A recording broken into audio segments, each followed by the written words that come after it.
Bismillahirrahmanirrahim. Alhamdulillahirabbil alamin.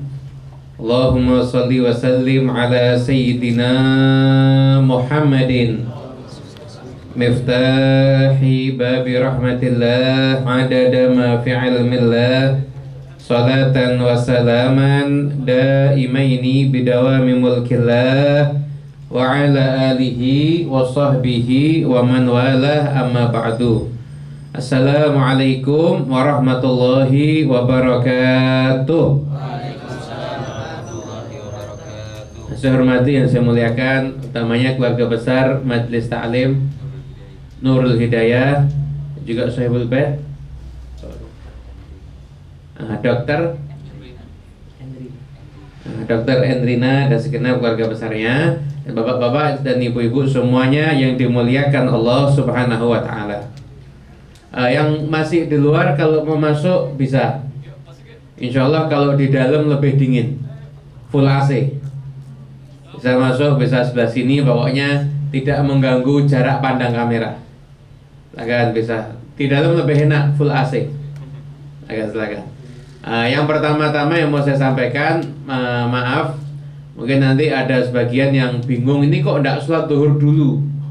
Bukankah yang paling afdal itu sholat pada waktunya? Jadi begini, sholat pada waktunya itu paling afdal jika tidak ada kegiatan yang sama-sama pentingnya dalam urusan syariat. Bahkan kalau Anda mau ngikutin sunnah, kalau makanan sudah siap, adzan zuhur, sholat dulu atau makan dulu? Makan dulu. Kenapa? Karena lebih bagus makan mikir sholat daripada sholat nanti mikir makan. Dan juga dulu pernah Abdullah bin Abbas itu khutbah. Abdullah bin Abbas itu sepupu Nabi, tapi beliau termasuk orang teralim di umat ini. Maka julukannya aja Habrul Ummah. Bahkan julukan yang lain Turjumanul Quran. Dan itu seorang yang dianggap paling ngerti terhadap Al-Quran, ngerti terhadap Al-Quran. Itu beliau pernah khutbah sebelum waktu asar masih lanjut terus sampai udah mau mepet maghrib. Tapi belum mepet maghrib, masih ada waktu lumayan. Katakanlah kalau mungkin maghribnya jam 6, ini udah jam 5 lewat gitu. Maka kemudian ada yang teriak, as-salah, as-salah, salat, salat, salat. Maka Abdullah bin Abbas mengatakan, sakilat ka ummuka la ummalaga, ibumu kehilangan kamu. Itu maksudnya ungkapan, gimana kamu ini, gitu lah. Kamu ngajari aku surah Nabi. Kata Abdullah bin Abbas, dulu pernah Nabi Muhammad SAW itu taklim. Itu beliau taklim dari sebelum zuhur sampai maghrib, sampai mepet asar itu sholatnya dijamak. Jadi sholat zuhurnya itu mepet asar, sholat zuhur, ada riwayat sholat zuhur, nah lama kemudian adzan asar, langsung asar, itu taklim lagi. Maghrib sama isya-nya pun juga begitu. Artinya Nabi SAW taklim dari sebelum zuhur sampai setelah isya, itu terus menerus Nabi SAW itu ngajar. Karena luasnya ilmunya Nabi Muhammad SAW. Kalau orang zaman sekarang suruh taklim segitu panjangnya, udah bukan taklim lagi, ngobrol ngalor ngidul itu. Itu artinya apa? Sholat di awal waktunya itu bagus jika tidak ada kondisi lain yang dianggap penting oleh syariat. Bahkan makan aja dipentingkan makan dulu. Itu juga taklim itu pun juga dianggap penting oleh syariat, sehingga kita taklim dulu satu baru sholat, nggak ada masalah insyaallah. Juga ini karena kondisinya ngejar penerbangan. Kita ada penerbangan siang ini ke Semarang insyaallah dari Bandara Halim. Tapi masih aman, insyaallah masih bisa ngaji. Nah, bapak-bapak yang dimuliakan Allah Ta'ala dan juga ibu-ibu yang juga hadir, tema yang dasar tentang sabar ini. Jadi manusia itu hidup di dunia itu dia harus pandai memiliki dua sifat ini. Ini amalan hati. Dua amalan hati ini dia harus jago dalam dua hal ini. Karena kalau dia nggak jago dalam dua hal ini, maka dia pasti hidupnya menderita. Yang pertama syukur, yang kedua sabar. Itu kehidupan manusia. Kalau dua amal hati ini bisa, maka amal-amal hati lainnya bisa ngikut. Tapi dua amal ini harus jago. Yang pertama syukur. Kita itu sampai dikatakan dalam hadis, innallaha la yardha. Allah ridho, pengen Allah ridho. Dengan siapa? Dengan hamba. Hamba yang bagaimana? Salat, bukan urusan salat ini. Makan, bukan urusan, maaf, salat, ngaji enggak? Hamba yang makan, kalau dia makan dia bilang alhamdulillah. Alhamdulillah. Itu begitu. Itu dia dapat ridhonya Allah. Padahal aktivitasnya apa? Mau meraktekin makannya langsung? Nanti aja ya. Belum jamnya ini. Kalau ada makanannya udah gak husuk pengajian, akhirnya makan terus nanti. Jadi itu seorang hamba makan ngucap alhamdulillah, itu Allah lala ridho. Artinya apa? Ini hamba adalah betul-betul menghargai nikmatnya Allah Subhanahu wa ta'ala. Ini saya miringin dikit ya, karena yang hadir banyak di sana soalnya. Agak miring ke sini. Nah, aman ya mas ya, tidak apa ya? Aman ya. Nah, jadi Allah hamba makan, tapi dia dapat ridhonya Allah Subhanahu wa ta'ala. Itu bayangin, amalnya padahal hanya makan. Amalnya padahal hanya makan. Itu.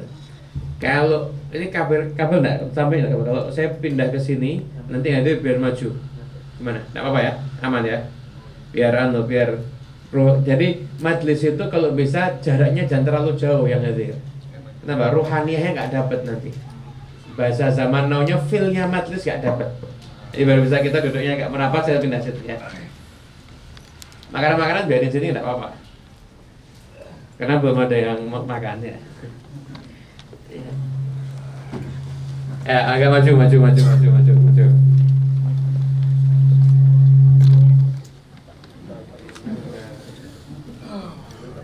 Cek ya, aman.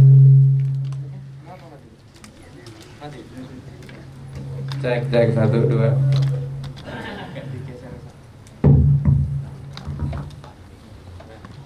Ya, arah speakernya jangan sejajar sama mic. Nah, gini lebih enak kan? Enak web. Cek 1 2.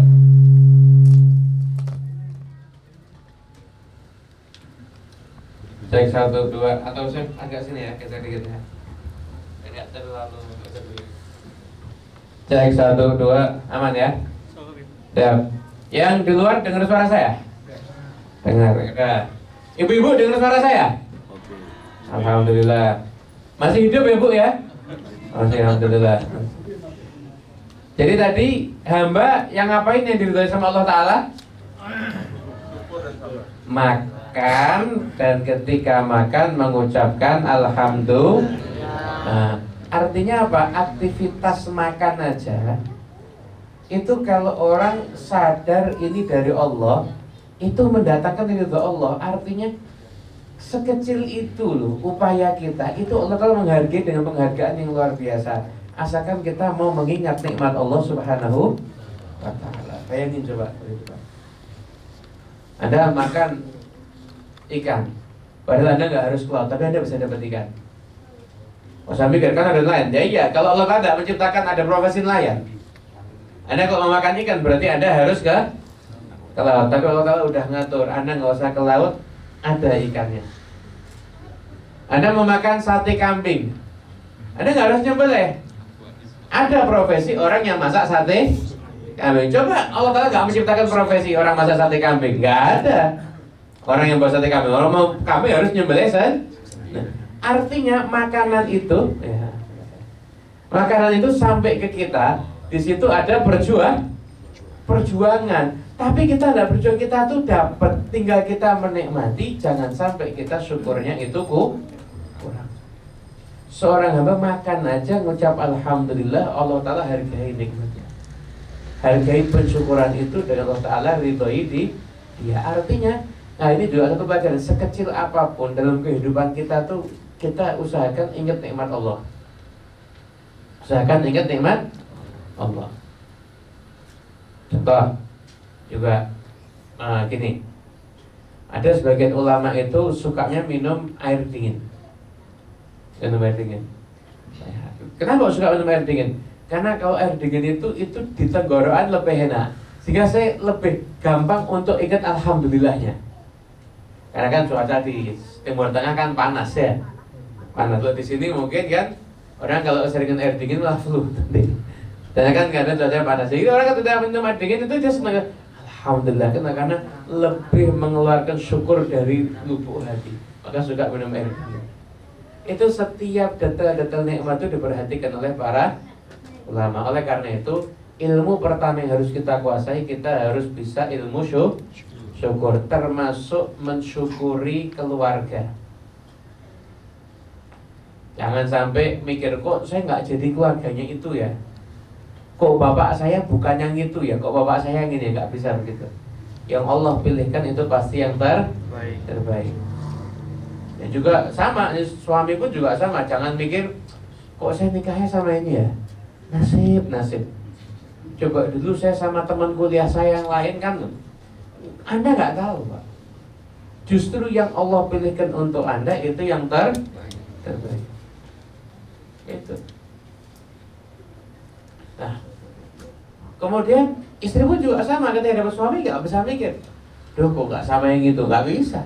Pasangan yang Allah pilihkan kepada kita itulah yang terbaik. Maka setiap apapun dalam hidup yang sudah Allah datangkan dalam kehidupan kita, maka semuanya layak untuk kita syukuri. Gitu.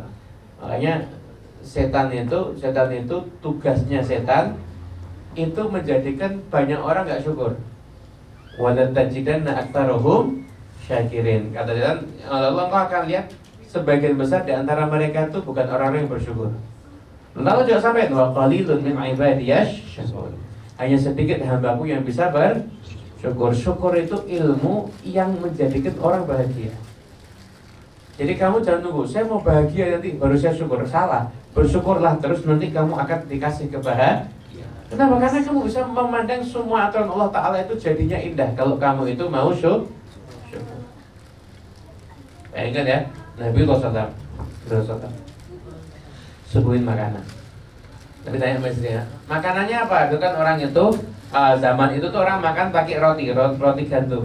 Itu kalau anget enak. Tapi kalau kering dibuat ngelempar kaca pecah. Keras, atos. Maka itu harus dicelup. Kalau dia agak mampu, celupannya kuah daging. Kuah daging pakai labu gitu kan kadang-kadang. Daging pakai labu gitu. Itu ya.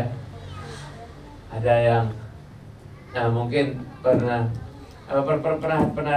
datang hall di Solo.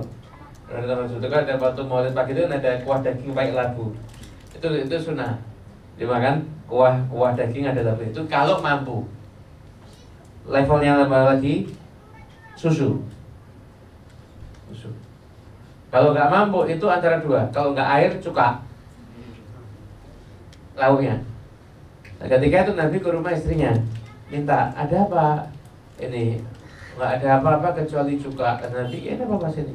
Nabi makan roti dicelup cuka. Enak enggak itu kira-kira? Enak enggak?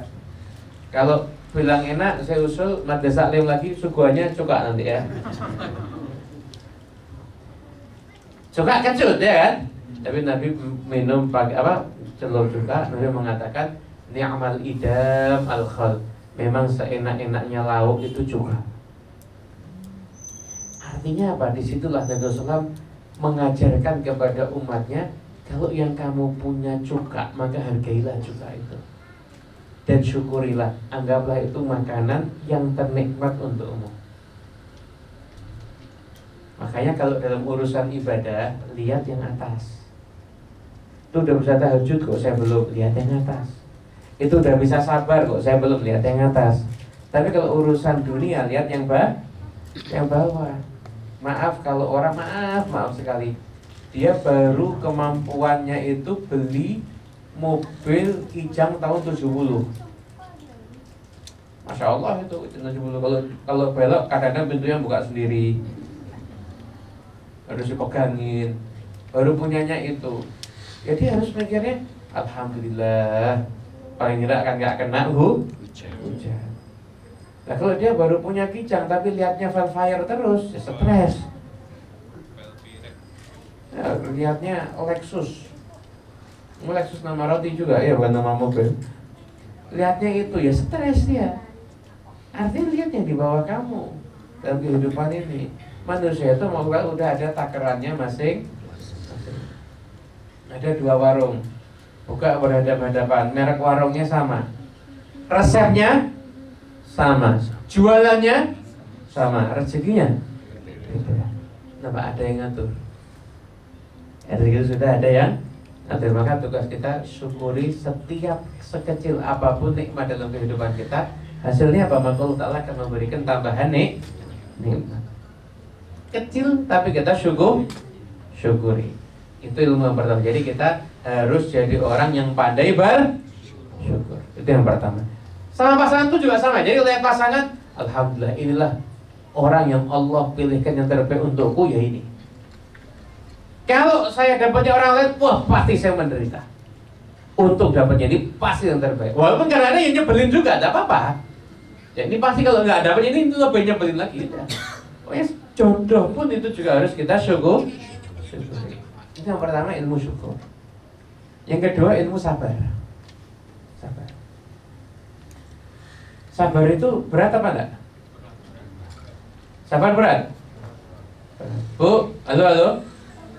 Bu, sabar berat apa enggak, Bu? Umpaknya. Sabar ngadepin suami, Bu? Oh, berat juga. Berarti Anda dianggap memberatkan, Pak. Gini ya. Ini ya. Orang kalau dapat sesuatu yang nggak enak, takdir yang tidak diharapkan terjadi, itu pilihannya antara apa? Sabar atau protes, ya kan? Betul nggak, Bu? Pilihannya sabar atau protes. Kalau dia sabar, takdirnya tetap terjadi nggak? Kalau dia protes, sama enggak? Makanya saya sering bilang gini, sabar itu berat, tapi kalau enggak sabar lebih berat. Sabar itu berat, tapi kalau enggak sabar lebih berat. Jadi pilihan yang paling enteng, mari kita Loh kok bisa? Iya, gini aja nih. Ada orang diuji, mudah-mudahan kita semua sehat walafiat insyaallah. Ada orang diuji kena penyakit. Dia sabar, tetap enggak penyakitnya? Dia protes, tetap enggak penyakitnya? Sama, tetap kondisi dia tidak Tapi kalau dia sabar, maka dia menggetarkan langit. Kenapa? Karena Allah punya sekian banyak janji untuk orang yang bersabar. Wa basyiris sabirin. Berilah kabar gembira. Untuk siapa? Orang yang sabar. Dapat bisyarah, kabar gembira dari Allah. Innallaha ma'as. Sesungguhnya Allah Ta'ala bersama. Pertolongan Allah, anugerah Allah bersama siapa? Orang yang sabar. Kemudian tambah lagi, innama yuwaffas sabiruna ajrahum bighairi hisab. Betul, orang yang sabar itu pahalanya unlimited, tidak terhitung. Orang yang angka 1 nolnya 3 berapa? Nolnya 6, nolnya 9. Kok duit pintar semua ya, Masya Allah ya. Nolnya 12, 1 triliun. Nolnya 137. Banyak. Paling orang sabar di atas itu. Kan itu kan masih bisa dihitung kan? Itu paling orang sabar itu unlimited, tidak terbatas. Untuk siapa? Orang yang bersabar. Makanya orang yang sabar berat. Tapi tidak sabar lebih berat. Dan musibah apapun yang dialami oleh seseorang itu masih lebih gede musibahnya dia kehilangan pahalanya bersabar. Paham? Musibah sakit yang nggak seberapa, yang lebih menyakitkan udah sakit masih kehilangan pahala bersabar. Makanya sabar berat. Tapi kalau nggak sabar lebih berat. Maka pilihannya kita diganggu orang, dimusuhin, dikata-katain, diomongin dari belakang. Pernah, Bu? Sering itu Anda sebagai korban apa pelaku? Ya pelaku, ya korban. Dua-dua pernah.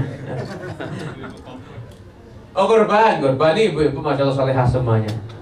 Dan kalau habis diomongin orang gimana, Bu? Hah?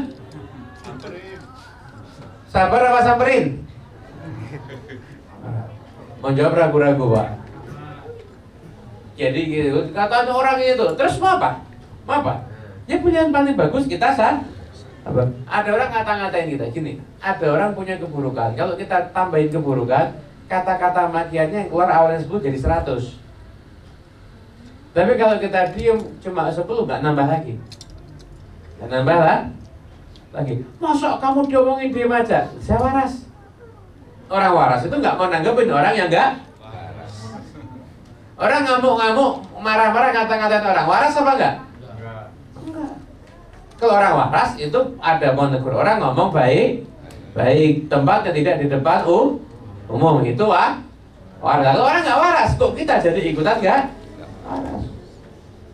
Kan ada peribahasa anjing menggonggong, kafilah kalau anjing menggonggong, kafilah menggonggong berarti sama-sama Anjing. Iya nggak? Anjing menggonggong, kafilah berlalu.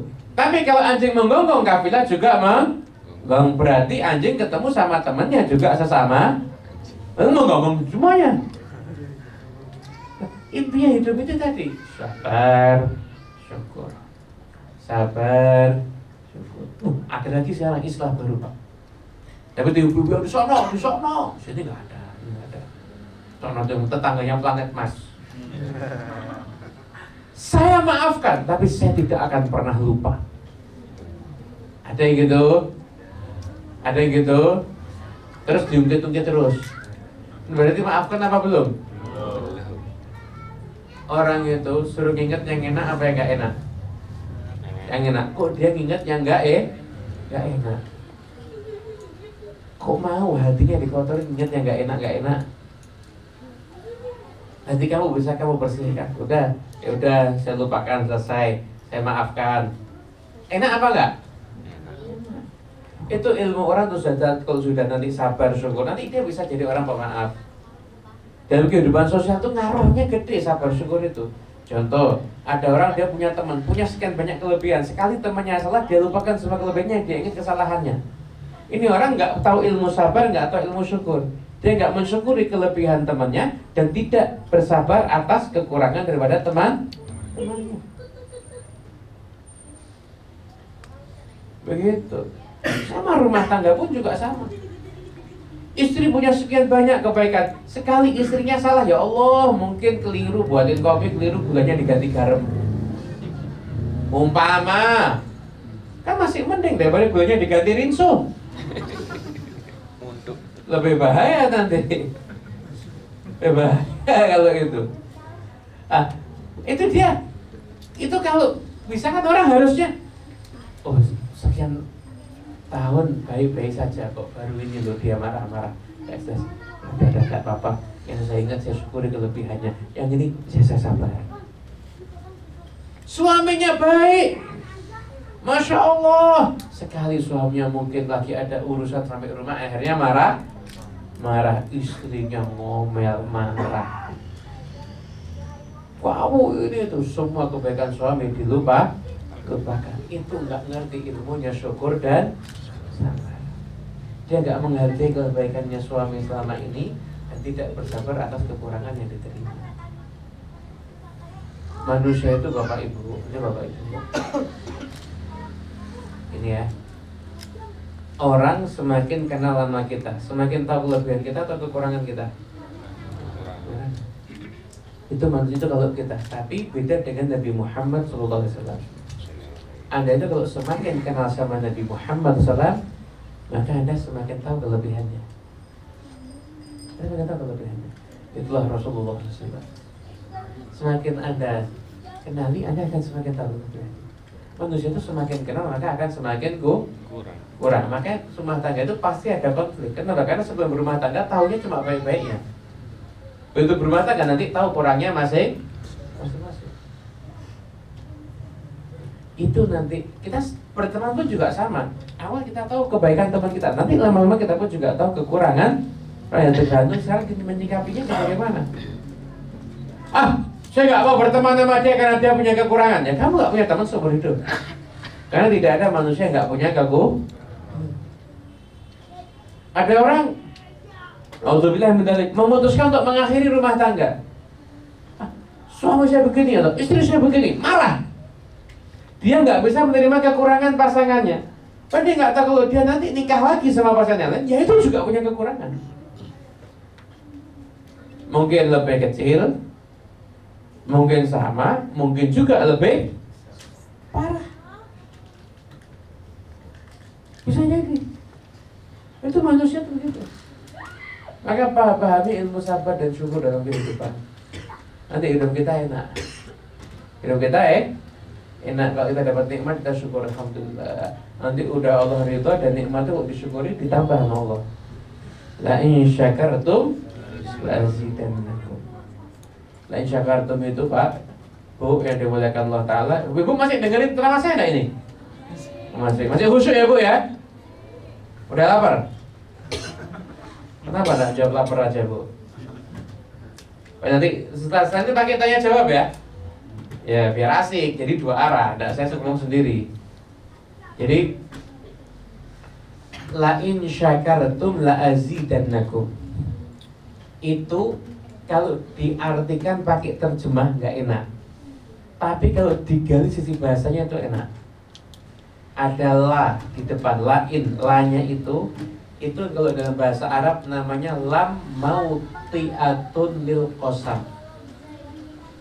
Fungsinya seakan-akan itu adalah pengganti dari kata saya bersumpah. La in syakartum la azidannakum. Adalah lagi la azidannakum, artinya azidukum. Kalau kamu bersyukur in syakartum azidukum. Jika kamu bersyukur saya tambah, itu sudah cukup. Tapi la in syakartum la azidannakum, itu maknanya kalau diartikan bahasa ya, sumpah. Kalau kamu bersyukur, sumpah pasti yakin saya akan tambah kepada kamu. Yang ditambah apa? Disebutkan tidak? Allah Ta'ala nambah apa? Tidak disebutkan. Maksudnya kenapa tidak Allah Ta'ala? Maksudnya ditambah semua kebaikan. Dan disebutkan itu karena saking banyaknya tambahan yang akan dia dapat. Kapan itu terjadi? Lain syakartum, jika kalian bersyukur. Jadi syukur dulu kalau pengen hidupnya enak. Syukur dulu. Bangun tidur kita bangun tidur dulu, ucapannya apa adanya? Alhamdulillahilladzi ahyana ba'dama amatana wa ilaihi. Ada orang untuk tidur harus dibantu sama obat penenang. Disamakan alhamdulillahilladzi at'amana wa saqana wa ja'alana minal. Alhamdulillah. Jadi setiap aktivitas kita ucapkan alhamdulillah. Kenapa? Karena sebagai bentuk syukur kita semuanya. Nah, bisa dipahami ya? Nah, itulah yang namanya ilmu syukur dan ilmu sabar. Nah, oleh karena itu ilmu ini jadi ilmu pertamanya. Kita kalau pengen memperbaiki hidup, ilmu pertamanya ini syukur sabar, syukur sabar. Tadi pengajian, ini tadi saya ketelat karena pengajian yang di Tebet molor. Udah molor, setiap mau keluar ketahan. Ada yang salaman, foto. Ini repot. Dulu tuh orang ketemu lama minta doa, sekarang minta selfie. Sekarang ini banyak kaum sufi, suka selfie. Akhirnya kita perjalanannya itu tertunda. Dibagikan maju ke depan enggak apa-apa, bagian maju ke depan boleh. Yang bagian bagi maju ke depan boleh. Mungkin itu ya. Insya Allah kita lanjut tanya jawab. Insya Allah sampai jam 1, ada setengah jam. Silahkan. Ibu-ibu biasanya nanya langsung atau pakai kertas? Langsung. Boleh. Kalau pertanyaannya itu misalkan berat untuk disampaikan, jadi tunggu saja dan tidak usah menyebutkan nama. Mungkin kan ada urusan misalkan keluarga atau apa, kan orang malu. Silakan tanya langsung boleh. Ini kita tanya jawabnya kita kasih porsinya panjang. Jadi setengah jam, materi setengah jam tanya. Ya silakan. Silakan ayo.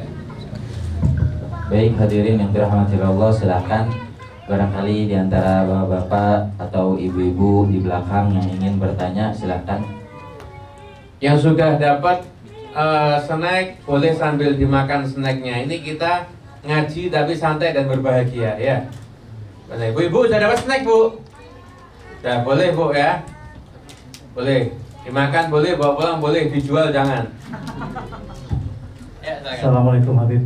Assalamualaikum warahmatullahi wabarakatuh. Perkenalkan sama saya Zulfadli dari Bekasi. Tema yang kita angkat, ya Pak? Jauh. Ya, amin. Alhamdulillah pada siang hari ini kita barusan sama-sama mendengarkan tausiah dari Habib yang utamanya mengangkat masalah ilmu, syukur dan sabar Habib. Tapi saya mau bertanya Habib, gimana sih Habib kita tuh bisa istiqomah untuk selalu berbuat dan berlaku syukur dan sabar kepada Allah? Karena pada kenyataannya kita kadang sering lost control Habib. Kita coba untuk bersyukur, sabar, tapi ada aja ujian, akhirnya kita keluar dari jalur itu Habib. Gimana caranya yang paling ampuh untuk tetap istiqomah? Demikian ya Habib. Assalamualaikum warahmatullahi wabarakatuh. Assalamualaikum warahmatullahi wabarakatuh. Terima kasih banyak. Masya Allah pertanyaannya bagus. Gini,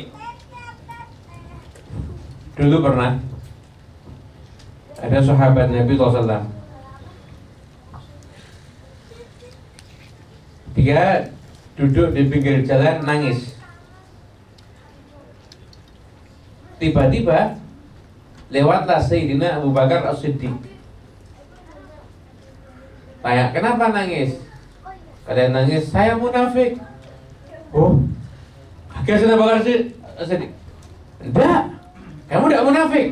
Saya munafik, kenapa? Saya kalau dekatnya Nabi Muhammad, hati saya itu ingat Allah, ingat surga, ingat neraka, semangat beramal. Begitu pulang ke rumah ketemu istri dan anak, udah hilang semuanya itu. Berarti saya munafik. Di depan Nabi dan di belakang Nabi saya berbeda. Kata Sayyidina Abu Bakar, saya juga sama. Saya juga begitu. Akhirnya dua-dua datang ke Nabi SAW. Ya Rasulullah, kita takut munafik. Di depan engkau kita ingat surga, ingat Allah, ingat neraka, takut, semangat beramal, takut bermaksiat.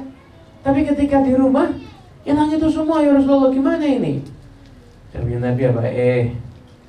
Kalau kamu ketika di hadapanku dan ketika kamu itu di rumah sama, malaikat turun dari langit ngejak salaman kamu. Walakin as-sa'ah as-sa'ah. Manusia memang ada saat di mana keimanan naik, ada saat di mana keimanannya itu mungkin agak turun kembali. Nah, itulah memang manusia. Kita kalau di sini saya yakin semuanya saya hidup sabar syukur masih gitu. Lagi harus mikir, pahala unlimited sabar ya alhamdulillah. Sabar itu lebih berat protes sama takdir Allah. Itu mungkin gitu. Gitu. Tapi nanti ketika kita di rumah kita lupa. Nah, pentingnya makanya orang itu pengajian itu harus rutin. Dulu tuh khutbah Jumat pentingnya untuk mengingatkan orang semacam ini harusnya. Cuma khutbah Jumat sekarang udah ngalor ngidul. Khutbah Jumat cerita tentang perkembangan ekonomi, enggak pada tempatnya. Dan khutbah Jumat itu tidak boleh panjang-panjang sunnahnya. Tidak boleh panjang-panjang. Alhamdulillah, saya kalau di Solo saya ini khatib favorit. Khatib favorit karena saya rata-rata 10 menit sama doa. 10 menit sama doa. Ya kalau sampai kepanjangan 15 menit. Baru kalau saya di mana banyak yang datang biasanya. Oh, bukan karena mau dengerin ceramahnya, karena apa? Cepat selesainya. Itu malah pernah rekor saya khutbah Jumat 1 menit lebih sedikit waktu COVID. Jadi cuma rukun-rukunnya aja. Jadi saya sengaja khutbah itu waktu senang semua, cuma banyak yang ngomel karena terlambat sholatnya. Nah, saya bilang saya mau ngajarin itu yang rukun cuma itu, lainnya tuh cuma ngomong-ngomong biasa. Rukunnya tuh itu yang penting. Cuma 1,5 menitnya itu yang penting. Itu makanya kita harus rajin ngaji. Baterai bisa low enggak? Bisa low diapain? Cas. Kita juga harus ngecas hati kita. Yang semacam ini ngecas hati kita. Nah, bukan sekarang kan orang juga bisa dengerin kajian lewat itu, tapi dengerin kajian lewat itu tuh boleh, bagus, cuma itu harus memang betul-betul niat mau ngaji gitu loh. Jangan kalau sambil lalu pasti sebentar ada yang WA udah berubah, yang lihat baca WA ini itu. Kadang-kadang awalnya lihat pengajian lama-lama bisa lihat judul film. Nah itu, jadi nanti saya mau ngaji, jadi ada fokusnya. Nanti itu sebagai bagian daripada ngecas hati. Gitu, Masya Allah harganya. Siap, bagus. Hari Bekasi. Silakan. Untuk ibu-ibu Habib ada yang bertanya. Ya boleh. Ada Jadi kita beberapa. Pak, ladies first Pak. Bapak, ya silakan Bu. Ada beberapa pertanyaan ya Habib. Ya. Bagaimana Saya duduk, hukum? maaf saya duduk santai enggak apa ya? Ini juga termasuk duduk sunnah ini. Ya, bagaimana Pak? Bagaimana hukumnya jika dalam rumah tangga ternyata suami belum bisa menjadi imam yang baik, contoh yang baik? Apa yang harus istri lakukan? Apa yang sebaiknya suami lakukan? Sama satu lagi Habib, bagaimana menciptakan rumah tangga yang sakinah mawaddah warahmah? Terima kasih. Ya, gini. Bismillahirrahmanirrahim. Bagaimana jika suami belum menjadi imam yang baik? Ini bab rumah tangga, dan bab rumah tangga tolong dengerinnya jangan setengah-setengah ya. Karena nanti ilmunya kalau setengah nanti bahaya ini. Kalau setengah bahaya. Jadi gini, kita ketika ada kondisi tidak nyaman dengan pasangan kita, maka kita lihat dulu. Jadi suami tidak bisa jadi imam yang baik, lihat dulu. Yang dilanggar suami ini kepengen jadi orang baik tapi belum bisa, atau tidak kepengen jadi orang baik. Ini beda. Kalau kepengen jadi orang baik tapi belum bisa, itu tugas kita untuk membantu dia biar jadi semakin baik. Tapi kalau memang dia tidak kepengen jadi orang baik, dia nggak kepengen jadi orang baik, kondisinya beda. Itu pertama. Paham ya maksudnya ya? Nah, sekarang, kondisinya dia tuh mau baik, Beb. Cuma kadang-kadang dia tuh kadang sholat, kadang malas. Ya, diajak. Dan kalau ngajak suami itu jangan dengan bahasa perintah, ibu-ibu, keliru. Anda tuh kalau sama suami itu Anda harus memposisikan suami itu tetap super power, tetap di atas. Jadi Anda jangan bilang, ayo Mas atau Bang sholat, jangan gitu, atau Pak sholat, jangan gitu. Tapi Anda bilang gini, Pak saya pengen diimamin sama kamu. Terus suami itu merasa bangkit dari harga dirinya, merasa dihormati. Loh, bentar Bu, itu bilang pengen diimamin, itu sama ngajak sholat, sama apa Anda intinya? Sama. Biar suaminya apa? Sholat ya, sholat. Pak, bagi Anda suami lebih senang dengar kata-kata yang mana? Suruh imamin, ya kan? Kan lebih keren, ya kan? Padahal intinya nyuruh sholat, Pak. Nah, itu kalau suami belum baik tapi kepengen jadi orang baik. Sekarang suami tidak pengen baik, tidak pengen jadi orang baik, tidak kepengen sholat, tidak kepengen berubah, atau mungkin ada hal-hal yang buruk yang dilakukan. yang itu bisa menodai rumah tangga. Maka kalau seperti itu, Anda sholat sunnah istikharah, minta petunjuk pada Allah Ta'ala bertahan atau pisah. Jangan pisah karena hawa nafsu, jadinya nggak baik. Jadinya bukan semakin baik keadaannya, Anda nanti malah semakin buruk. Ya bisa karena hawa nafsu, tapi kalau memang bertahan ya karena Allah, pisah pun juga karena caranya gimana? Sholat istikharah, minta petunjuk kepada Allah. Nanti jawaban istikharah kadang bisa lewat mimpi, kadang bisa lewat kemantapan hati. Begitu. Sama juga kasusnya dengan seorang suami yang punya istri yang belum bisa jadi ibu yang baik. Kita lihat, belum baik tapi masih kepengen baik atau tidak kepengen baik, itu hukumnya dibedakan. Sampai sini ibu-ibu paham? Paham Bu? Nah, sekarang pengen menciptakan rumah tangga yang sakinah mawaddah warahmah. Jadi begini. Nabi SAW itu beliau menganjurkan orang untuk sholat sunnahnya di mana? Anda kalau sholat fardu maghrib misalkan, Anda dengar samping rumah Anda masjid, bagusnya di mana? Masjid. Ba'diyah maghribnya di mana bagusnya? Rumah, bukan masjid.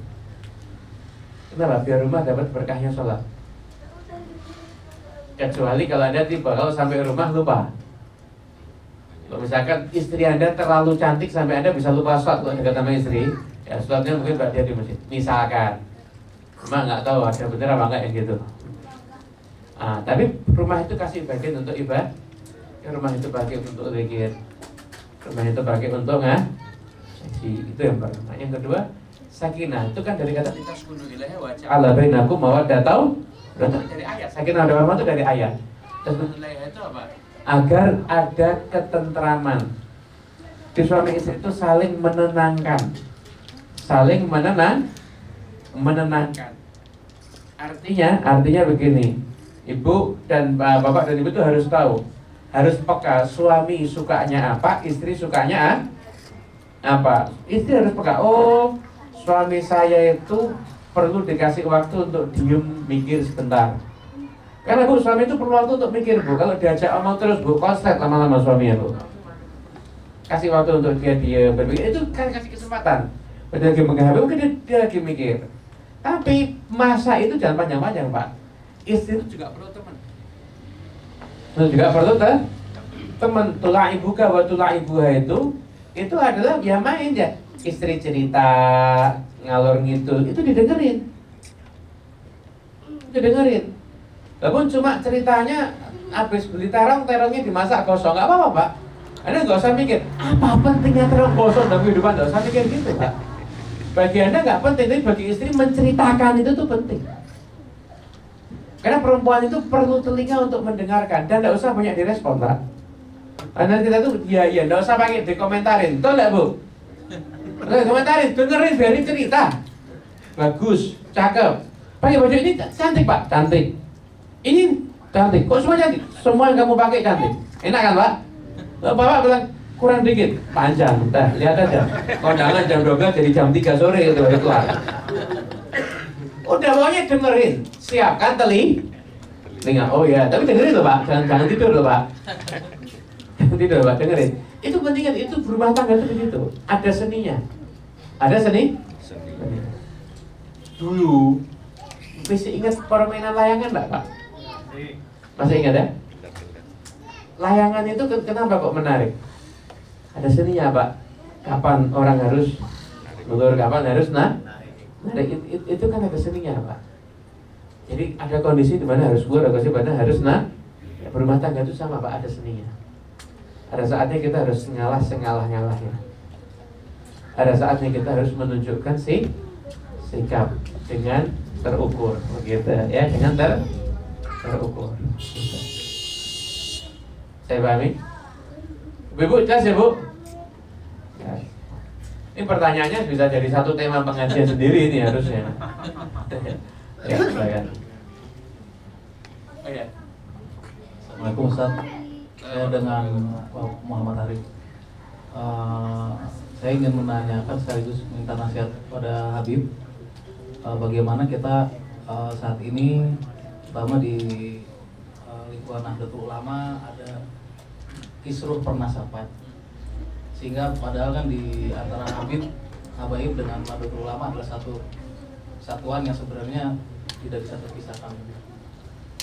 Saya juga minta nasihat, dan kemudian apakah kemudian juga masalah penasaban itu menentukan apakah orang itu masuk surga atau tidak gitu, sehingga kita semua mudah-mudahan setelah pulang dari ini bisa berbuat hikmah lah untuk masalah ini dan dapat meredakan persoalan polemik ini.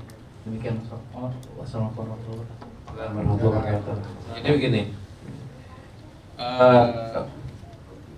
yang jelas saya menyampaikan, jadi gini, ada pihak baik yang nampak di layar atau yang tidak nampak di layar yang ingin bangsa ini itu jangan sampai bersatu. Karena nanti ada tiap hari itu ada potongan video oknum-oknum. Oknum ini berbuat ini, nanti oknum ini berbuat seperti ini. Nah itu ada grand design untuk menimbulkan fitnah. Adapun jawaban ilmiah untuk masalah nasab atau dan sebagainya, yang pertama gini, makamnya Sunan Gunung Jati itu di mana Pak? Cirebon. Ada Pak kita sezaman yang menyatakan itu makamnya di Cirebon? Ada Pak. Oh, Anda bisa di Cirebon kenapa? Masyhur dan mutawatir. Khobar mutawatir yufidul yakin. Kalau orang belajar kabar yang mutawatir itu tidak ada kemungkinan orang untuk berdusta. Itu mendatangkan satu ilmu yang derajatnya kita bisa meyakini itu satu kebenaran. Itu sama. Nasab Bani Alawi itu dicatat. Cuma pencatatnya bukan yang dapat itu, tapi yang dapat ke-6. Cuma dia mencatat pasti tahu dari masyhur dari orang-orang yang sambungnya sampai ke orang yang hidup di zaman itu, paham ya? Gitu. Jadi dan itu yang pertama. Jadi tidak perlu tahu selama khobarnya masyhur itu sudah cukup. Dan yang kedua, zaman dulu ngaku anaknya orang padahal bukan, itu nggak gampang. Pasti ketahui. Tahun zaman itu situasi kehidupan sosiologinya itu beda dengan kita. Sekarang ini kita cuek. Orang dulu itu sangat teliti dan peka dengan keadaan sekitar. Dia ngaku anaknya orang itu susah, Pak. Itu susah. Itu yang pertama. Jadi semua ulama sudah menyatakan iya kok. Semua ulama dari dulu, dari yang ada di Mekah, yang ada di mana, semua ulama sebutkan daerah Sultan ulama, bahkan semua yang ada di Mesir. Ada namanya nasab, untuk ahli nasab. Semua ahli nasab mengatakan tersambung nasabnya. Ada satu orang bukan ahli nasab bilang nggak tersambung. Masa kita mau ikut yang gitu? Kan nggak bisa kita ikuti. Gitu kan, nggak bisa kita ikuti, begitu. Coba kita kembalikan, carikan kitab dari zaman ke-4, ke-5, ke-6 yang menyatakan nasab Alawi terputus. Ada enggak? Itu nasab terputus, pasti ada orang yang mengatakan itu terputus, munqati. Ada yang mengatakan munqati? Enggak ada. Jadi yang bilang cuma baru satu orang dan punya pengikut yang sama-sama unsurnya bukan ilmiah tapi kebencian. Ini nggak usah dibahas. Itu harus tes DNA. Tidak ada satupun ulama yang mengatakan boleh menetapkan nasab pakai tes DNA untuk urusan yang jauh. Tidak ada, betul. Satu pun tidak ada. Pakar semuanya tidak ada yang bisa. Jadi ilmu nasab sudah ada, yaitu yang dipakai. Dan Anda nggak harus memaksa orang untuk percaya dengan Anda. Tidak apa-apa. Orang nggak percaya, tidak apa-apa. Silakan nggak percaya. Oh, saya misalkan ini, Habib, saya Habib. Ada orang nggak percaya, saya Habib. Tidak apa-apa. Panggil saya Ustadz. Saya guru agama kok. Saya ngajar Quran, saya juga ngajar Kenapa saya tidak merasa dirugikan sama sekali, nggak apa-apa. YouTube saya namanya Ustadz Muhammad Al-Habsyi. Instagram saya UMH 110 Ustadz Muhammad Al-Habsyi. Ustadz. Enggak, dari dulu sebelum kisru-kisru ini, dari dulu nama saya Ustadz. Nggak apa-apa. Nggak ada masalah itu. Orang mau percaya silahkan, nggak percaya pun juga sih. Silahkan, yang nggak boleh itu sampai mencaci maki, itu yang nggak boleh. Mencaci maki. Ada pun nanti ada percayaan dan sebagainya. Itu dulu pernah ada seorang ulama Al-Mufakkirul Islami Habib Abu Bakar Adni Al-Masyhur. Dia concern untuk mempelajari hadis akhir zaman. Jadi concern keilmuannya dia itu mempelajari hadis akhir zaman. Dia pernah ditanya, Habib, kapan perpecahan di antara umat-umat ini selesai? Kata dia, satu di antara dua. Satu, setannya mati. Kenapa? Karena setan itu misinya tahrish, menyebabkan perpecahan antar sesama umat. Satu, setan mati. Mungkin enggak? Nggak mungkin. Yang kedua, semua orang jadi wali. Nah, karena wali itu inna ibadi laisa laka alaihim sultan. Kalau wali itu nggak bisa digoda sama setan. Jadi itu kalau pengen ada perpecahan ya itu setannya mati atau semua orang jadi wali, baru tidak ada perpecahan insya Allah. Kalau wali itu kalau beda jadinya perbedaan. Tapi kalau tidak ada sampai perbedaan, dan kalau wali sama wali itu, makanya selama ada masih ada perpecahan ya karena belum wali semuanya. Sesuai sudah wali insya Allah nggak ada perpecahan gitu. Ya itu mungkin. Lagi Dari ibu-ibu Ustaz. boleh. Ada 2 pertanyaan titipan. Habib, apa hukumnya saudara laki-laki tidak membantu mengurus orang tua yang sudah sakit parah? Saya dan saudara perempuan, hanya saya dan saudara perempuan saya. Sedangkan dalam hukum Islam laki-laki mendapatkan bagian paling banyak, tapi tidak mengurusi sama sekali, baik uang, materi atau tenaga. Ada satu lagi Habib. Bagaimana mengobati was-was yang takut terkena syirik, sehingga saking takutnya ia telah menceraikan pasangannya. Setelah mencerai, apakah pasangan yang diceraikan itu masih boleh mencoba menolongnya untuk menyadari penyakit was-wasnya, atau sudah terputus dengan hubungannya saja? Terima kasih. Wassalamualaikum warahmatullahi wabarakatuh. Assalamualaikum warahmatullahi wabarakatuh. Ya, begini. Oh ya, jadi orang tua yang tidak mampu itu hukum syariat wajib ditanggung nafkahnya oleh anak laki-laki. Sekarang gimana kalau anak laki-laki tidak melaksanakan kewajibannya? Maka anak laki-laki itu berdosa. Laki-laki itu berdosa. Nah, karena dia meninggalkan kewajiban. Nah, sekarang anak perempuannya malah yang ngurusin. Padahal dia juga ngurusin suami dan sebagainya. Sama suami diizinkan. Ya udah, berarti pahalanya kamu ambil sendiri. Sabar aja. Tetap urusin sambil doakan kakakmu jadi orang yang baik, yang sadar. Gitu. Adapun warisan, kalau memang ketika mati itu harta dibagi, memang yang laki dapat paling banyak. Tapi kalau orang tua punya kebijakan, yang ngurusi saya cuma anak yang perempuan, kemudian orang tua menghibahkan itu dengan saksi dan balik nama kepada anak perempuannya, ya selesai itu belinya anak perempuan selama belum mati. Gitu. Saya dipahami ya? Itu jadi tetap laksanakan tugas mulia itu Bu, barokahnya luar biasa Bu. Jangan-jangan karena itu Ibu dibarokahkan semua urusannya sampai anak-anak Ibu jadi berbakti sama Ibu karena barokah Ibu bakti sama orang tua. Itu suami Ibu juga luar biasa itu yang mengizinkan. Itu dua-dua jadi keluarga yang diberkahi insyaallah. Itu yang pertama ya. Yang kedua, was-was karena syirik. Ya, syirik tadi kata. Ya. Nah, gini Bu, ini menunjukkan belajarnya salah. Belajarnya Nabi itu sudah mengatakan, aku tidak takut kalian terjerumus pada kesyirikan. Syirik itu menganggap ada Tuhan selain Tuhan semesta alam siapa?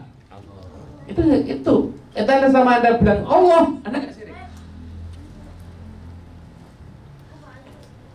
Saya minta tolong sama orang, kok nggak minta tolong sama Allah, berarti syirik. Ngawur itu.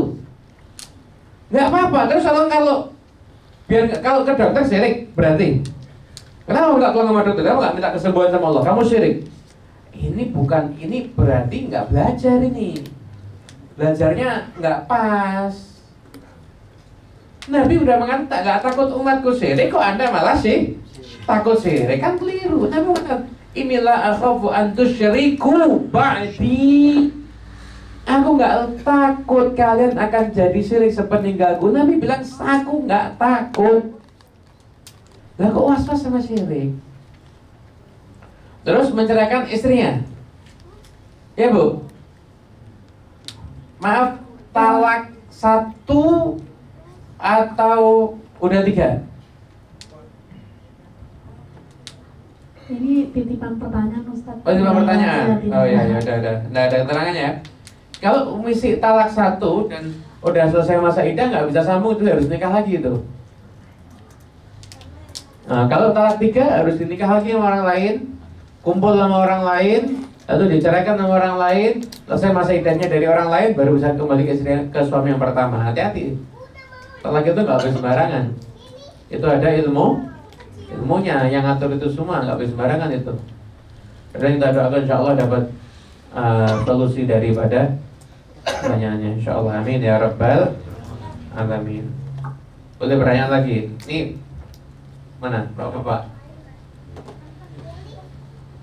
Masih ada ibu-ibu. Habib, 2 pertanyaan lagi. Silakan. Baik. Ibu-ibu mendominasi, Pak. Ada 2 pertanyaan Habib. Bila ikut trekat Nasabiyah Aliyah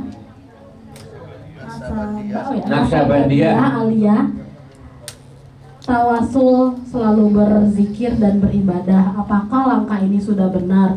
Karena banyak orang yang berkomentar sesat dan sebagainya. Ada satu lagi, karena suatu keadaan bolehkah sholat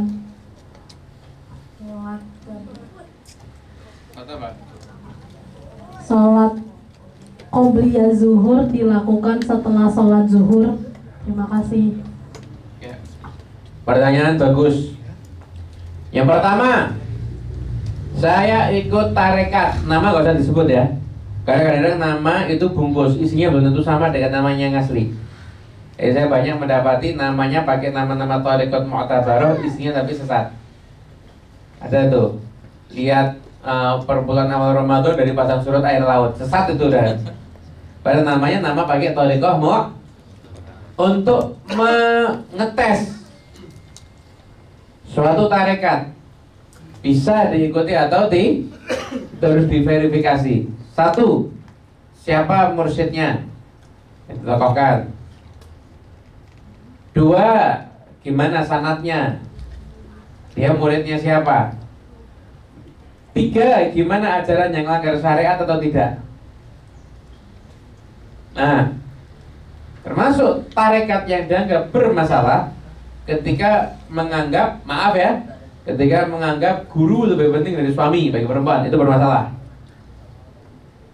Guru tarekat lebih penting daripada orang tua, itu bermasalah. Jadi adalah sesat, tapi bermasalah. Kalau sudah sampai melanggar syariat, seperti cukup zikir, tidak usah sholat, sesat. Caramu sampai ke Nabi itu padahal bahasanya jelimet-jelimet. Pokoknya kalau nggak pas ajarannya itu harus verifikasi. Berdasarkan nama kita tidak bisa memutuskan. Cuma suruh zikir boleh. Kalau kerja gimana? Ada suami kerja gimana? Suruh kerja atau suruh zikir? Suruh zikir tidak boleh kerja, sesat. Nggak boleh. Jadi lihat ajarannya, baru kita bisa memverifikasi bisa diikuti atau tidak. Kalau hanya nama disampaikan kita nggak tahu isinya. Itu yang pertama. Jelas ya? Yang kedua, ya, ada istilah salat sunnah rawatib. Salat sunnah rawatib itu terdiri dari qabliyah dan ba'diyah. Kapan masuk waktu bisa sholat qabliyah? Contoh zuhur ya. Qabliyah zuhur. Kapan masuk waktu qabliyah zuhur? Dengan masuknya waktu. Saya ulang ya. Kapan masuk waktu qabliyah zuhur? Dengan masuknya waktu zuhur. Kalau sudah azan zuhur, boleh qobliyah. Kapan keluarnya waktu qobliyah zuhur? Dengan selesainya waktu zuhur. Jadi qobliyah itu cuma perbedaannya bisa dilakukan di awal. Sekalipun dilakukan di akhir nggak masalah. Qobliyah dilakukan setelah sholat zuhur, boleh. Sekalipun tidak akan keadaan terpaksa, boleh. Paham ya? Nama qobliyah itu hanya perbedaan. Qobliyah itu bukan pada akhir keluarnya waktu, tapi di awal waktu. Kapan awal waktu ba'diyah zuhur? Salam sholat zuhur. Perbedaannya cuma di waktu. Tapi kalau pengerjaannya bebas. Kalau qobliyah bisa sebelumnya, bisa setelahnya. Kalau ba'diyah mutlak harus setelahnya. Gitu. Jadi nggak usah keadaan terpaksa pun, zuhur mau qobliyah terus ba'diyah juga boleh, nggak ada masalah. Gitu. Ada lagi? Ya. Bismillahirrahmanirrahim. Udah segera disaut lagi waduh.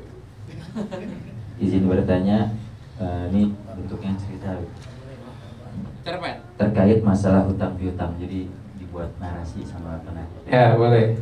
Ya, mari kita mendengarkan cerpen. Jadi bapak saya katanya dulu pernah berhutang sama kakak ipar saya, tetapi tidak ada saksi dan tidak ada yang tahu nominalnya berapa. Ya. Kemudian kakak ipar saya juga pernah menyebutkan kalau bapak saya pernah hutang, tapi tidak pernah menyebutkan berapa nominalnya. Dan sekarang bapak saya dan kakak iparnya sama-sama sudah meninggal. Namun masalah itu diungkit lagi. Kemudian bagaimana kita sebagai anaknya menyelesaikan masalah tersebut? Karena keponakan saya, anak daripada kakak ipar yang tadi dihutangi, mengungkit hutang mbahnya.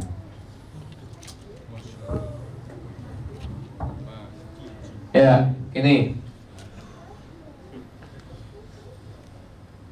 di Quran itu ayat terpanjang bukan bab sholat, zakat, haji. Anda cek ayat terpanjang di Quran urusan utang piutang. Ayat terpanjang di Quran. Makanya utang piutang itu harus ada saksi gitu.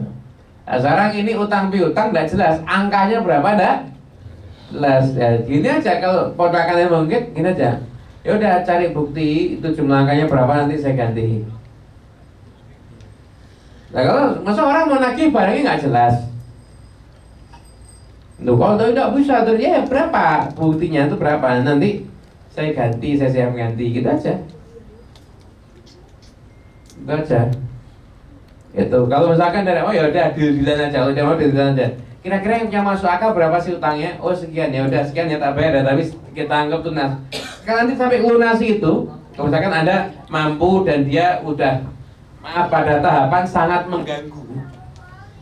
Anda begini aja, itu kira-kira utangnya berapa yang masuk akal? Anda tanya, yang masuk akal kira-kira berapa? Ya itu mau 5 juta lah, itu 5 juta. Oh ya udah 5 juta ya? Ya udah. Saya bayar tapi lunas ya. Ya saya bayar sama bapak saya, kamu terima sama bapakmu, ini buat warisan. Kan anak ya kan? Ini buat warisan. Kalau perlu dudukkan ahli waris. Jadi Anda buat itu jadi satu hal yang dramatis sekalian, enggak apa-apa. Ya kumpulkan ahli waris, berarti 5. Ini saya bayar 5, tanda tangan semua kalau saya sudah melunasi 5 juta. Enggak apa-apa. Jadi tidak diungkit sampai cucuk-cucuknya nanti. Kalau Anda tapi kalau misalkan Anda, saya juga kurang mampu kok, ya, terus dia nagih aja, angkanya berapa, seperti jumlahnya. Nanti kita akan berusaha untuk melunasi, segitu aja. Gitu aja. Sebenarnya nggak dilunasi pun ya, sebenarnya ya udah yang ngutang kan sudah meninggal dunia. Ya sudah, namanya manusia ya macam-macam ya, sih macam-macam. Cukup berarti ini. Ada lagi ibu-ibu? Ibu tidak ada, bapak-bapak sudah kelaparan semua. Nah, insya Allah. Masih ada satu lagi. Ya, boleh terakhir. Terakhir ya ibu-ibu.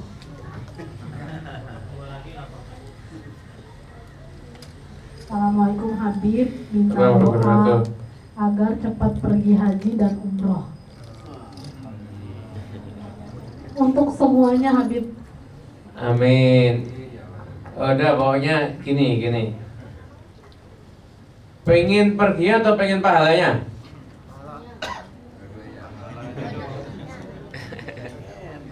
Kalau kepengen pahalanya gampang. Habis sholat subuh duduk zikir sampai terbit matahari.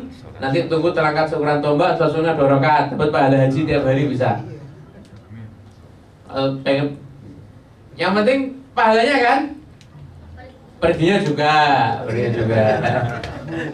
Ibu udah tekan ini. Kalau pengen perginya doa aja, doa ya Allah mudah-mudahan saya untuk bisa haji umroh dan jangan lupa ziarah ke Rasulullah SAW. Banyak orang menganggap sepele ziarah Nabi. Anda kenal haji dan umroh dari siapa? Rasulullah SAW.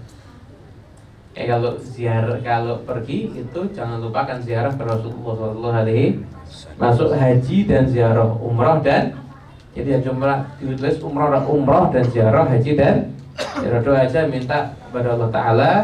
Diawali sholawat doanya, diakhiri dengan sholawat, tengah-tengah sholawat, insya Allah doanya dijawab oleh Allah Subhanahu Wa Taala. Tapi sementara belum bisa, pahalanya jangan sampai ditinggalkan.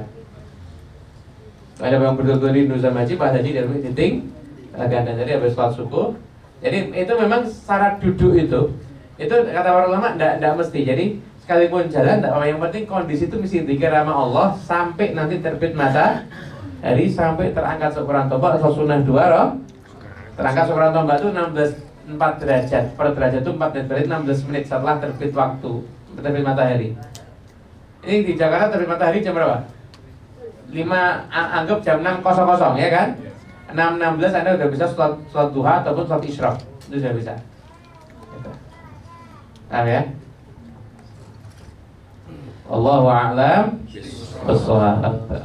Insyaallah semuanya bisa haji, umrah, ziarah Rasulullah bareng-bareng insyaallah. Majlis ta'lim Nurul Hidayah bisa pergi bareng-bareng semuanya insyaallah. Charter pesawat nanti. Amin. Jangan mikir duitnya dari mana, tinggal ngamin aja pakai mikir. Nanti tidak ada jadi gobul nanti kalau banyak mikirnya. Amin. Insyaallah pergi bareng-bareng insyaallah. Amin. Gobul insyaallah.